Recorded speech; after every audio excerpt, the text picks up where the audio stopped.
Yes, very determined. No. There's a lot to that story, if you permit me to say it. Can't wait. I had a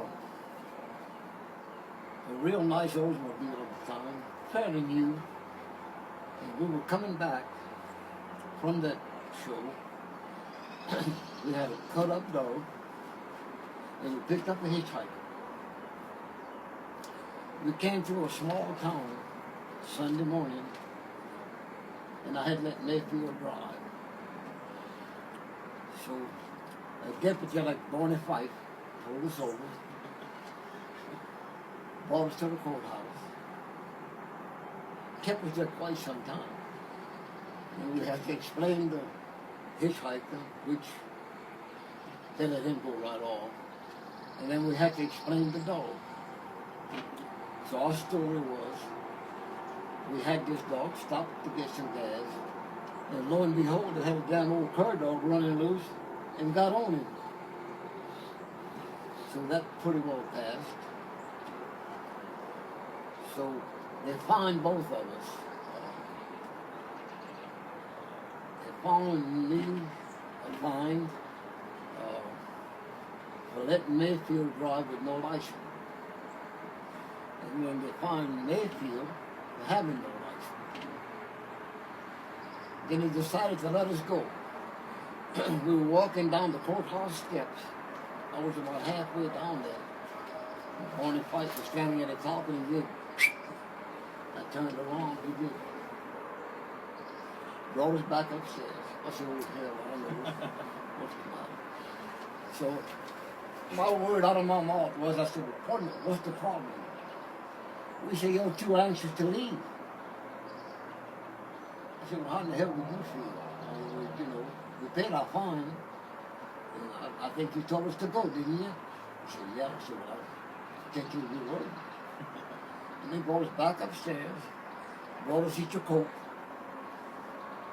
And naturally, when the doctor had us in different rooms, you know, and so he talked to us a little bit. And all of a sudden he just said, it's okay, y'all can go. I was a happy Cajun, because I was very concerned when he brought us up there the second time. And they were telling me, for what?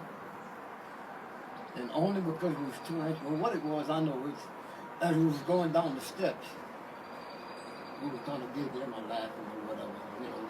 They were telling down how lucky we was to get by. And he didn't like that.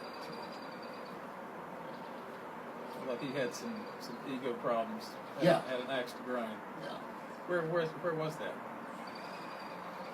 I don't recall. The part I recall the best is I was very fortunate to have a little bit of money in my pocket. And he wanted to know why I had that much money in my pocket. So when I run the business, you know, I'm entitled to have that. So, and that passed pretty good. I was nervous. You didn't say anything about owing his mother that much money? Pardon? You didn't say anything about owing his mother that much money? When I said, you know, I learned from Leo Kennard to say little as possible. Leo always told me that. He says, don't tell him nothing. Don't tell him nothing, and don't admit to nothing. And I pretty well stuck to that. And when I had my problem in '05, that's the way I handled it. It's like my grandfather used to say, go easy when your hand's in the lion's mouth. Yeah. Well, you don't kick him till you take his hand out. Earlier we were in my office and Mr. Boudreaux spotted this picture on the wall. There's quite a few copies of this out there floating around that fanciers have enjoyed for decades. It was a coming together of the most of the top dogmen of that era. Actually, Mr. Floyd's wife took this picture in, according to notes that I have and according to his memory, 1966. We had some very interesting conversation or actually it's mainly him talking to me, listening, what he remembered and what his thoughts were about many of these dog men. For the folks who are watching this, I would like to ask Mr. Boudreaux to take another look at this picture and whatever thoughts and memories come to his mind, please share them with us. Well, let's see, we're going to start here from the top left. Is Leo Connor from Meridian, Mississippi. Was one hell of a dog man. He had a lot of dogs, too many really for me, but had a real nice place. He had a real nice place on the hill, 6 bedrooms, and when you went to his place, he had to let you in. He had a big gate, and he had some mixed breed wolves, so you couldn't get out your car. Wow. So he had to come out and greet you. See? He was a true friend till the end. He was a type of guy that he wanted the dog to be rough as a cob. And all he expected was 1 hour. If he didn't get by you in 1 hour, it was good enough for him. See? And then the next one to him is Mr. Carver from San Antonio, Texas. Quite a showman. Always had a story. He always said that he started the dogs quite young. It wasn't exactly true. He didn't start until 1946, after the war. Really? Yeah. Some of the stories that I'm telling you is the best that I recall. Can I ask you a question about Mr.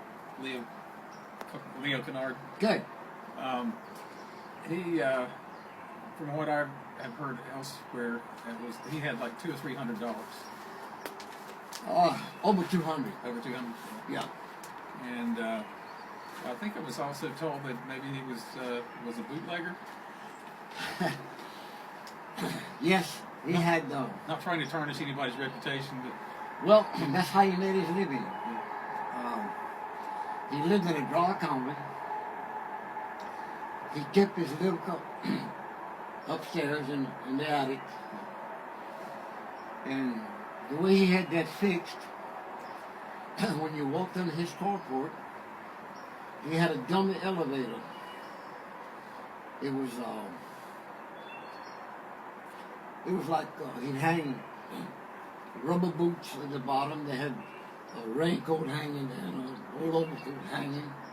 But actually, when he moved that, it was an elevator. And when I met him, he told me he had $135 cash. And when he passed away broke. He spent the biggest part of his wealth on his wife, Sarah. She had cancer, and he loved his wife dearly. So he didn't have any insurance. So he took her just everywhere he could think of. would you get him a bottle of water? Oh, yes, sir. Every place he could think of to cure his wife. And I recall a story one time, and it's not nice to say this, and she told him at the end she didn't love him. Wow. I'm lying him down. And he loved his wife dearly. Yeah. And there's 2 people, she was one of them, never spoke nicely of me because she was jealous. Leo and I were so good friends. And Pete Sparks was the same way. I took a female one time to Leo's show, and a good one. And she wouldn't follow. She was going against Mike Ferris out of Chicago. And then she didn't start. The females are just that way. Temperamental.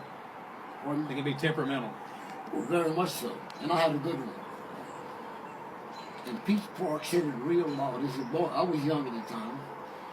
He said, boy, you need to school your dog at home. Now, that wasn't very nice of him to say that.